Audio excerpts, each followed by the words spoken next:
On tonight's Gwinnett Prep Rally, the champions are crowned as the final week of the soccer season comes to a close. On the boys' side, the 5A semifinals featured 3 local squads as Collins Hill went on the road to Brookwood and Parkview traveled to take on top-ranked Centennial. The Lady Eagles from Collins Hill were the lone survivor in the girls' 5A semifinals, but would face a tough road test against number 1 Milton. In AA, the GAC Lady Spartans were matched up against a familiar foe in the championship game as they look to make history with their first ever state title. Plus, the state baseball playoffs are down to the Final Four, and it's an all-Gwinnett affair as we recap all the quarterfinal action.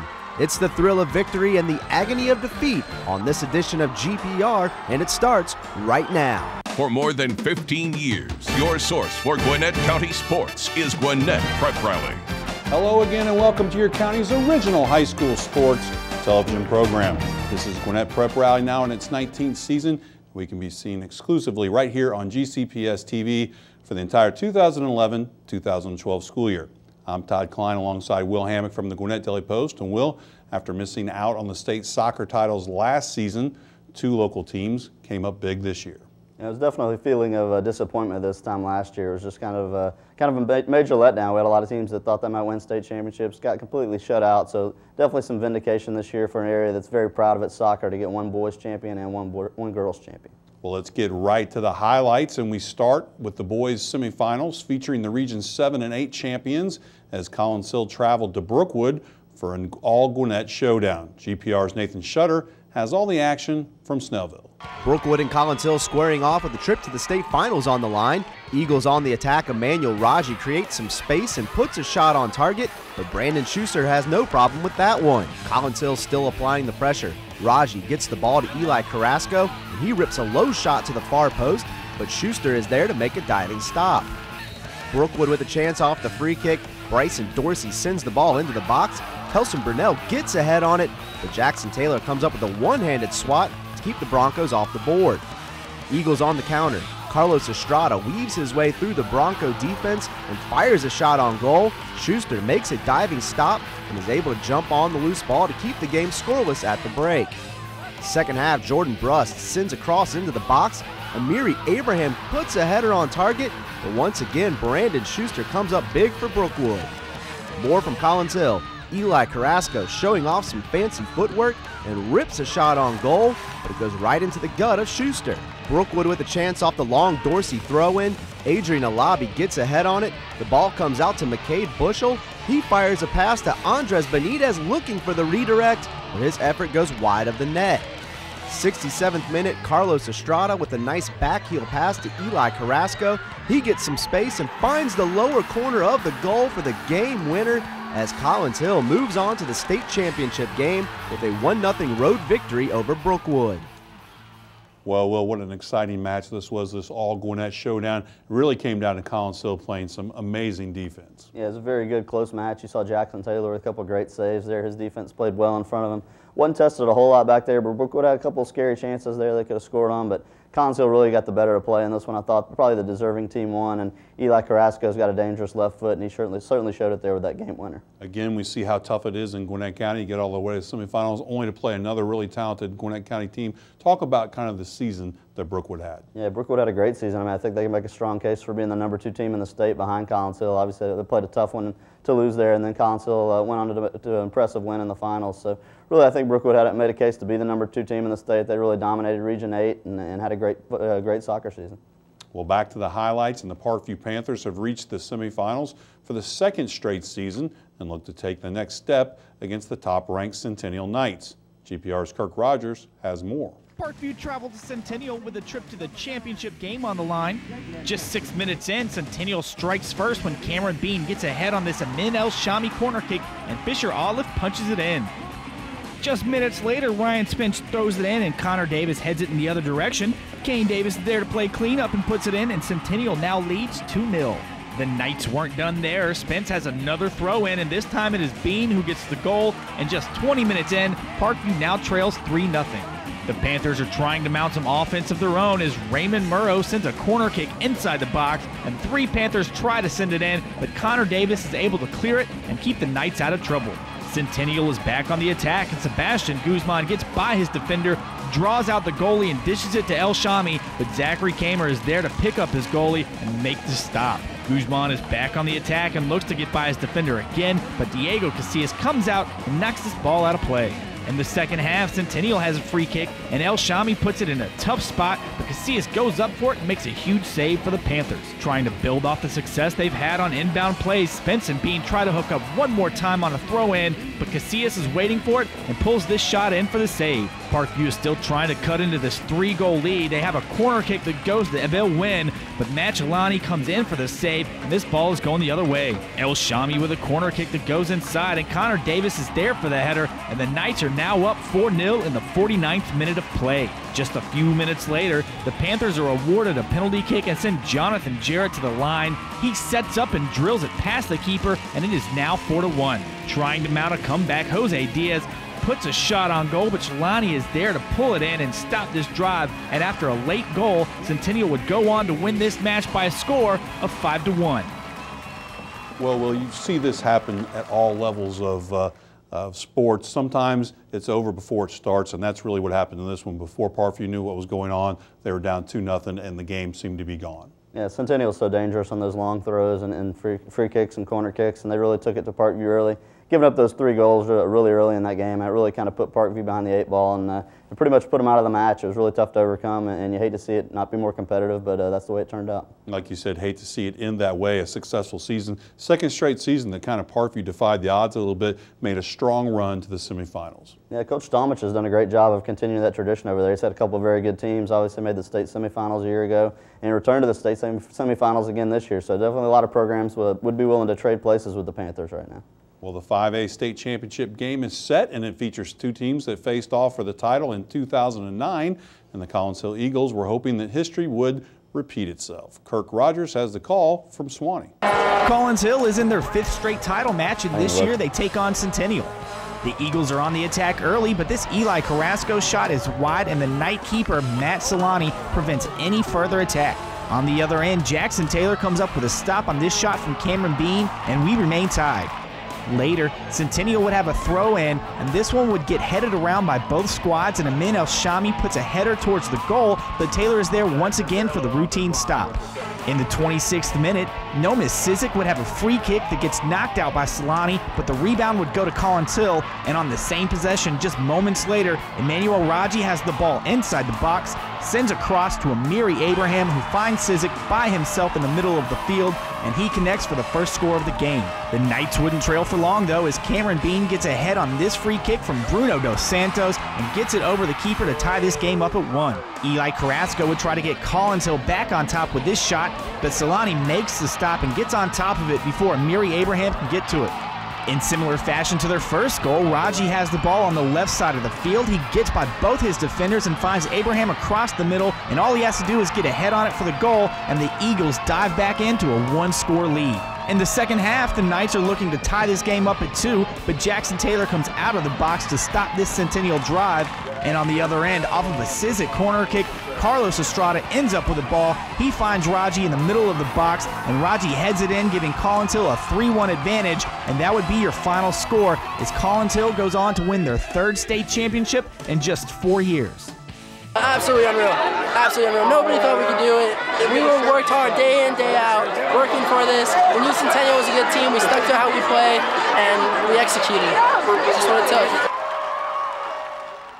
Well, this was just a dominant performance. You get to the state title game playing a very talented Centennial team, but there was no doubt who the superior team was in this match. Yeah, they played great. They played their game. They really controlled possession and really showed a lot of speed, a lot of skill out there. Kind of befuddled the bigger, taller team out there, and really kept Centennial from doing what they usually do in the long throw-ins. They defended those well and really didn't give them any chances to do that because they were on the attack so much and kept the heat on them all night. So a great win for Collins Hill. And I guess the only bittersweet thing about this victory was the fact that it'll be Drew Prentice's last game, but what a way to go out. Yeah, he's got quite a few championships over there. He's 2 championships in 3 years, and obviously great tradition right now at Collins Hill, 3 titles in 4 seasons. Drew's getting out of the education field right now. He's going to coach at the Decula Soccer Club. He's going to run all their select programs over there. So it's a good job for him. I think he'll enjoy it. He'll probably miss some things about high school, but I think he's got a bright future in the club soccer world.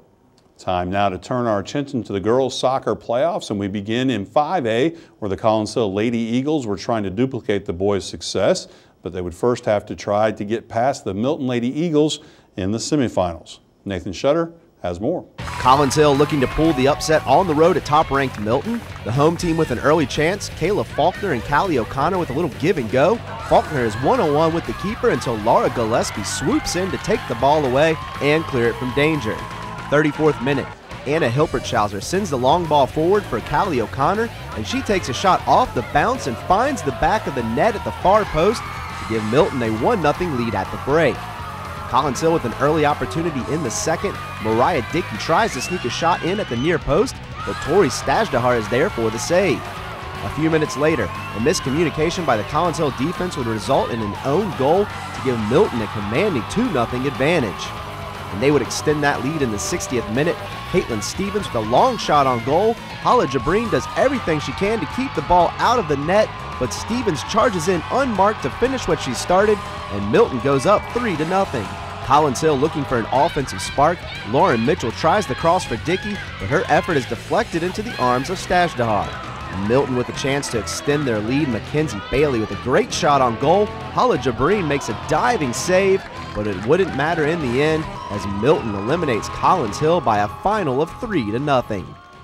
Well, Will, we saw it in the earlier boys semifinals. Sometimes you get down early, that momentum's tough to overcome, and that's kind of the way it ended up for Collinsville. Yeah, it's particularly important when you're the underdog like Collinsville was in this game. I mean, Milton's obviously the senior-laden heavy favorite to win this game, and really you can't give up an advantage early and let them get ahead and get some momentum going, and you really can't give up an own goal in a match like that if you expect to win. And I think the thing that needs to be reminded here is we talk about, for a lot of schools, a lot of counties, just getting to the semifinals is a huge accomplishment. That's no difference for Collinsville. I know they wanted a title, but talk about, this is a team that you were big on all year, and they ended up being the Gwinnett County 5A girls team that went the farthest. Yeah, they did have the best season out of the 5A girls teams as far as the playoff goes. They really hit their stride late in the season. Really had some struggles there early in the season, maybe lost more games than they wanted to, but like we said all along, a very talented team, and really put it together here in the postseason to make a nice run. Well, back to the highlights, and for the second consecutive season, the GAC Lady Spartans would have to go on the road to face Blessed Trinity, seeking their first ever state soccer title. And Nathan Shutter was there. GAC facing off against Blessed Trinity for the AA state championship. It wouldn't take long for the Spartans to strike. Kayla Puzis sends a cross to the other side of the pitch, and Danny Marcano heads it over the keeper to the back post for the goal. Lady Spartans up 1-0. Blessed Trinity looking for the quick answer. Grace Damaska finds Devin Doyle. She creates some space and fires a shot on goal, but Lizzie White makes the save. Lady Titans with a free kick. Delaney Faccialo sends the ball into the box. It pinballs around in front of the empty net before Kaylee Bryan clears it for GAC. Lady Spartans trying to extend the lead. Rachel Garcia beats two defenders and fires a shot from 18 yards out, but Meredith Carson is able to make the save. Grace Damaska sends the corner into the box. It's loose in front of goal, but Lizzie White is able to cover it from danger. GAC up 1-0 at the break. Second half, Blessed Trinity on the attack. Maddie Burdick with a nice pass to Damaska, but Kelsey Fervier with some nice defense to prevent a close-range shot. GAC trying to get some insurance. Rachel Garcia with a long pass ahead to Taylor Wagner. She gets a shot on target, but Carson is there for the save. Blessed Trinity with a corner kick. Damaska's effort makes it all the way through to the front of the net, but White is the first one there to prevent a goal. Lady Titans in desperation mode. Burdick gets it back to Doyle, and she sends a cross to the back post for Damaska, but White reads it all the way to make the save, and the Greater Atlanta Christian Lady Spartans hold on for a 1-0 victory over the Blessed Trinity Lady Titans to claim the AA state championship for the first time in school history. Well, Will, they've waited a long time for this championship, and finally they got it. Yeah, it was a great win for the program, and really the defense was outstanding. You knew it was going to come down to a one-goal match. It was going to be really tight. Obviously, the last three games have been decided by a penalty kick between these two teams. So getting that first goal early and getting up was huge, and gives the team a lot of confidence, particularly losing three straight to Blessed Trinity. So nice job by the Spartans in finishing it off. And Will, talent has never been a problem over at GAC. They've had some very talented individuals and some very talented teams. What was the difference this year in the Spartans getting that first ever title? I think a lot of it probably had to do with motivation. I mean, to lose 3 straight times to Blessed Trinity, I mean, you get to face that same team again. You really want to beat those girls. Obviously, they're very familiar with them and know that they can play with them and know they probably should have beaten them in some of those other matches. So really had that confidence going this season and knew they wanted to complete the mission for these seniors, and they definitely got it done. Time now for Will's World. We put 60 seconds on the clock and we get into the mind of our very own Will Hammock, and it's brought to you by Nexstar Communications. Yeah, it was a great honor for Lucas Sims and Matt Olson for Parkview and Brookwood winning the Dugout Club's top awards. Lucas Sims was a Pitcher of the Year, Matt Olson Player of the Year, so really great honors. I think that you're going to see both those kids picked fairly highly in the Major League Draft this year, but right now trying to finish their careers with a state championship here in high school, both excellent players.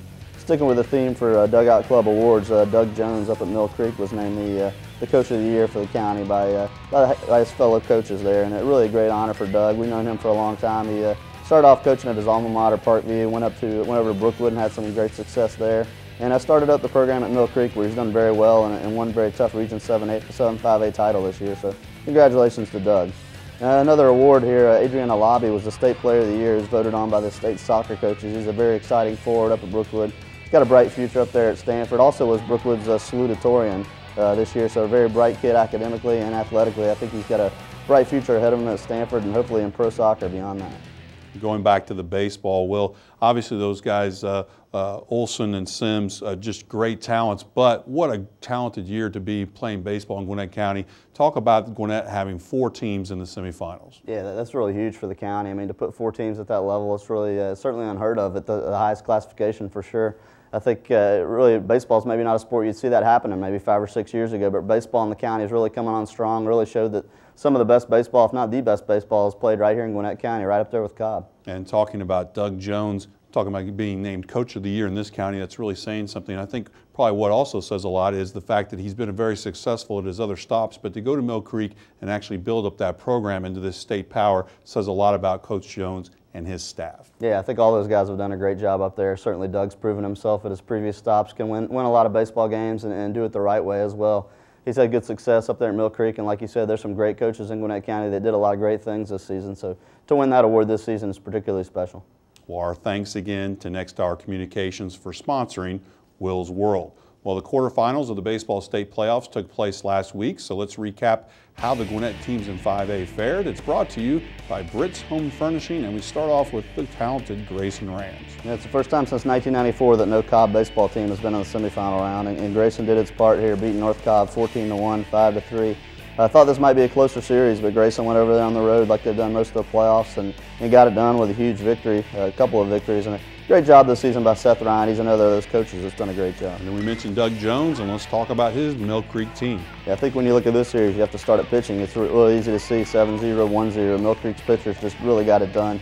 Really scraped across the run there in the second game to go ahead and take care of that series, which is very important. You don't want to let a team come back up here and play game 3 where anything can happen. So took care of business and sweep, and sweeping right into the semifinals for the first time. And we go back to Region 8, and Brookwood also had an impressive sweep in the quarterfinals. Yeah, great couple of wins for Brookwood. They really fought Harrison tooth and nail and really came back, really broke out the bats in their 2 victories and got it done. Showed that they really have deep pitching. That's really been the key to their success, but certainly been able to swing the bat too this season, and maybe an overlooked part of that Brookwood is their offense. And then we talked about it before this series, that Parkview really probably had the toughest draw, and that showed in a tough 3-game series, but they come out on top. Yeah, a lot like last year's state championship game. They took out Hillgrove once again, also doing their part to take Cobb County out of these playoffs. Beat Hillgrove 4-1, 8-5. Really got it done. I think this is a team, like we said all year long, has all the talent in the world and really wants to put it together with another championship. And like we said, that led to an all Gwinnett County semifinals. That means Grayson was playing Brookwood. Talk about what the keys to that series are. It's going to be a good series. I think it's going to come down to game 3 that both those teams are going to have good, strong pitching, and I think it's going to come down to who can get the more hits off those pitching in game 3, because it's really going to be a tight series. I can see it going to 3 games. And then same thing, Parkview playing Mill Creek. Yeah, I think it's going to be a great series too. Obviously, those guys, a lot of emotions there for Doug Jones. He's coaching against his alma mater, Parkview. Parkview's going to be very tough to beat over there, but I think Mill Creek's got the talent to do it. It's going to be a very interesting series. I think it's going to come down to 3 games as well. All right, that's going to do it for the 2011-2012 edition of Gwinnett Prep Rally, but we will be back to kick off our 20th year of covering high school sports in Gwinnett County with our football preview show right here on GCPS TV next fall. For Will Hammock and all of us here at GPR, I'm Todd Klein. Thanks for watching, and we'll see you under the lights.